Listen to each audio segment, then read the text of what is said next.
Bonjour à tous. Ancien employé licencié ouvre le feu à Athènes. Explication dans cette vidéo. Lundi 12 février. Au siège de la compagnie Européen Navigation, à Athènes. Un bâtiment blanc aux allures de paquebot de croisière, les employés arrivent par petites grappes. Il s'agit d'un des plus gros armateurs du pays, fort de centaines de navires et des milliers de salariés autour du globe. Au parking, le Nissan X-Trail d'Ari El Nouri est à sa place habituelle. Dans l'entreprise, tout le monde connaît cet Égyptien de 74 ans, véritable homme à tout faire de la direction depuis 3 décennies. Mais ce matin, si l'on s'étonne de croiser sa voiture, c'est qu'on ne l'a pas vu depuis des semaines. Certains se demandaient même s'il n'avait pas pris sa retraite. Était-il malade? À 10 heures, le voilà qui sort du bureau d'une des directrices. Le front bas, Harry se dirige d'un pas nerveux vers le parking. Sur place, un collègue vient le saluer et lui demande ce qu'il fait là. « Je suis venu faire le ménage », répond le vieil homme en ouvrant son coffre. Mais à l'intérieur, ni seau ni serpillière. En lieu et place, un revolver et un fusil à canoncier. Car avant de se retirer pour bon, c'est à coup de feu que le septuagénaire a décidé de laver son honneur. En ce triste matin d'hiver, la rage qui anime Ali El Nouri va bien au-delà du ressentiment d'un employé contre son patron. Toute sa vie, l'homme a été intimement lié aux Carnegie, la richissime famille qui possède le groupe, sorte de famille Arnaud à la grecque. Si c'est désormais le fils, Spyros, qui tient les commandes de la compagnie avec l'aide de ses 2 sœurs. C'est par la mère que l'homme a été embauché, il y a 36 ans. Depuis tout ce temps, il a exercé à peu près toutes les fonctions qu'elle lui confiait. Contremaître, chauffeur, et même gardien de la résidence d'été familiale, une luxueuse villa située sur l'île privée de Pétalion. Très attachée à lui, la matriarche lui a prouvé sa reconnaissance en lui offrant, pour ses vieux jours, une maison à Glyfada, une banlieue chic d'Athènes. Mais en 2022, la mort de la patronne historique a tout changé pour Harry. Car les 3 héritiers, eux, estiment qu'ils ne lui doivent rien.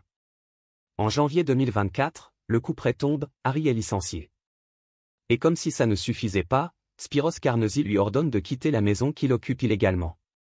Pire qu'un coup dur, une trahison. Une humiliation totale. Le septuagénaire n'en revient pas. Il a donné sa vie pour cette famille, et voilà comment on le remercie. C'est ainsi que le lundi 12 février, il revient au siège de l'entreprise, bien décidé à régler ses comptes avec la fratrie ingrate.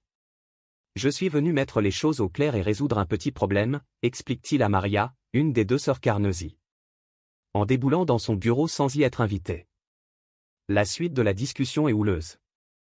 Maria ne veut rien entendre. Qu'on lui laisse sa maison? Et puis quoi encore? Mais hors de question pour Harry d'en rester là. Il ne va tout de même pas se retrouver à la rue, à 74 ans. C'est ainsi que, ressorti du bureau de l'intraitable héritière, il retourne droit à sa voiture. De son coffre, on l'a vu, il extrait son matériel de nettoyage. Puis, revolver dans la poche et fusil à la main, il remonte dans les étages. Ordonnant à tous les employés qu'il croise de déguerpir. À son retour dans le couloir de direction, il trouve le bureau de Maria Carnegie fermé. Mais pas de quoi le refroidir. Il défonce la porte d'un coup de pied, pénètre dans la pièce canon dressée, et tire sur celle qui vient de le congédier. La détonation provoque un mouvement de panique dans tout le bâtiment. Des employés gagnent l'extérieur en catastrophe, d'autres se cachent sous les bureaux, d'autres encore s'enferment dans les toilettes.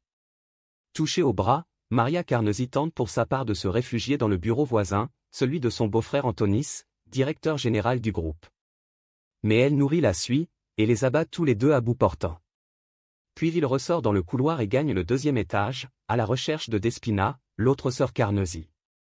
En chemin, un employé téméraire tente de le désarmer en attrapant le canon de son fusil. Harry sort son revolver de sa poche et l'en dissuade d'une balle en pleine tête.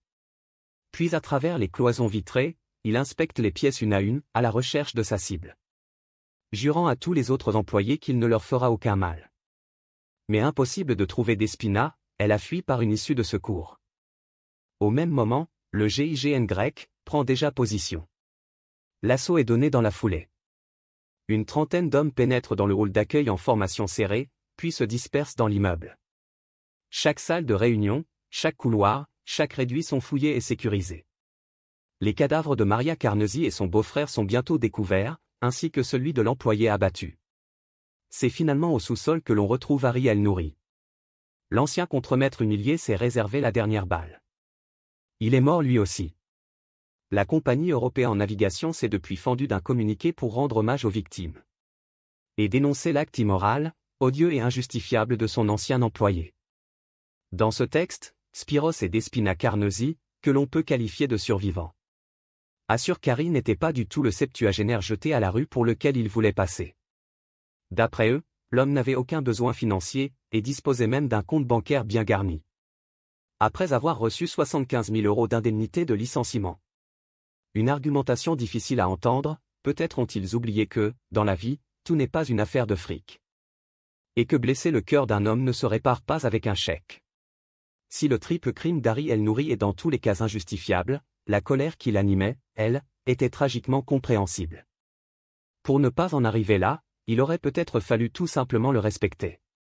Merci d'avoir regardé, n'hésitez pas à partager la vidéo avec vos amis et à vous abonner à notre chaîne pour ne manquer aucune de nos futures vidéos.